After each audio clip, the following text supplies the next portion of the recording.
Best storage video. और आज की वीडियो है टनी की।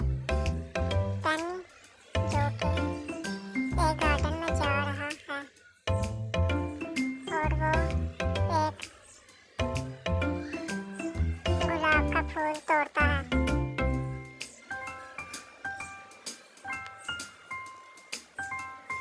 और वो उसके बाद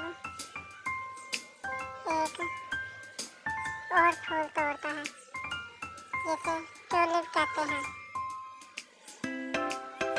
और टनी तीसरे नंबर पर डेज़ी फूल को तोड़ता है और वो बहुत एंजॉय करता है।